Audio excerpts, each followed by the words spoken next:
Good afternoon বন্ধুরা, আজকে আমি একটু নতুন রকমের ভিডিও বানাবো আপনাদেরকে দেখানোর জন্য। আজকে আমি রান্না করব পালং শাক আর পটল। এই যেমন বাজারে এসেছে পটল, রামাইশ, এই যে পনির, লেবু আজকে এসেছে। আজকে একটু রান্না করব পালং শাক দিয়ে, মুগ ডাল দিয়ে একটা শাক বানাবো, পটল দিয়ে একটা বানাবো নিরামিষ ভেজিটেবল।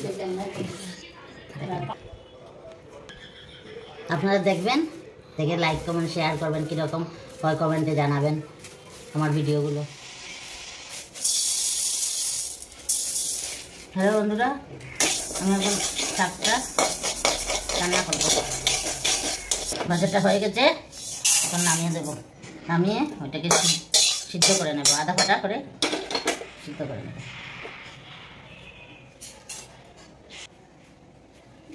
যে সিদ্ধ হয়ে গেছে, এখন আধা ফাটা করে সিদ্ধ করে নেব।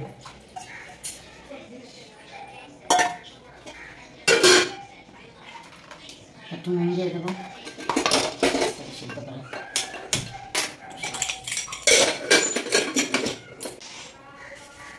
তেলটা গরম হয়ে গেছে, একটু 5 ফোড়ন সম্বার দিয়ে দেবো।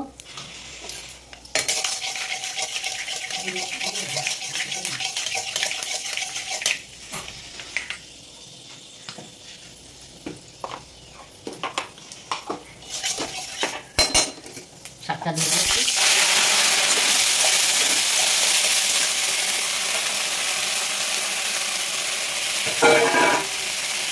একটু নুন,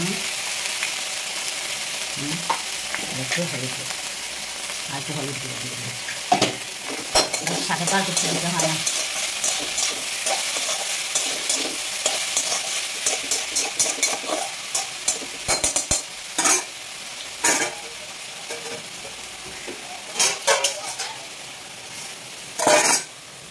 ঢাকনা দিয়ে রেখে দেবো, স্টিমটা কমিয়ে। হয়ে গেছে আমার ডাল সিদ্ধটা, বাটিতে ঢালে দেবো। এখন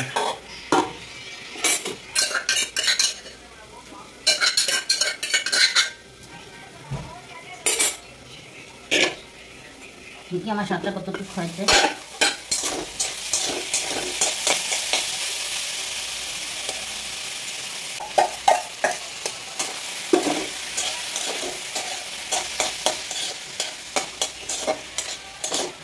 এই যে হয়ে গেছে আমার শাকটা। শাকটাতে একটু সামান্য ঘি দিয়ে দিলাম। এখন রান্না করবো পনিরটা বসিয়ে দিয়েছি। পনিরের আলু ভেজে নিচ্ছি।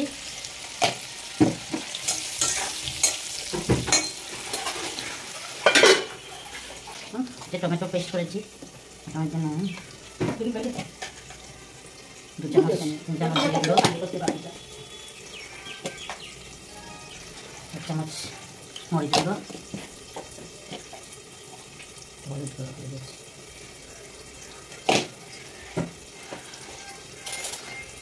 এটা পেস্টটা দিয়ে দিচ্ছি।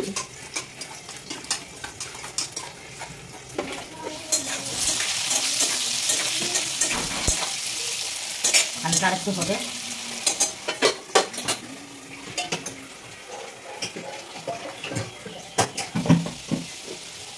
হয়ে গেছে আমার আলু ভাজাটা। আমি 5 ফোড়ন দিয়ে দিচ্ছি, পেস্ট করা মশলাগুলো দিয়ে দিলাম।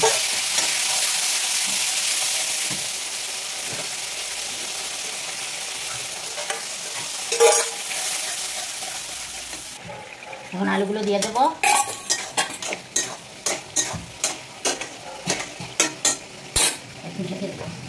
ঢেকে দিয়েছি, ভালো করে সিদ্ধ হয় না আলুটা মনে হয়ে গেছে সিদ্ধ।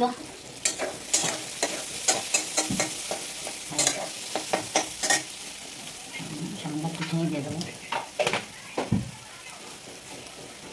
পনিরগুলো দিয়ে দেবো।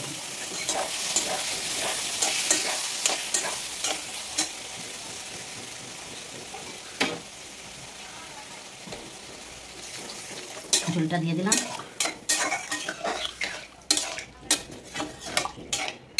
অনেকে আবার গরম মশলা দেয়, আমি গরম মশলা দিই না, খেতে ভালো লাগে।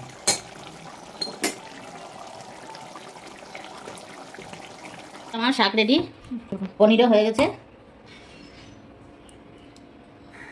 কীরকম হয়েছে সবাই কমেন্ট করে জানাবেন।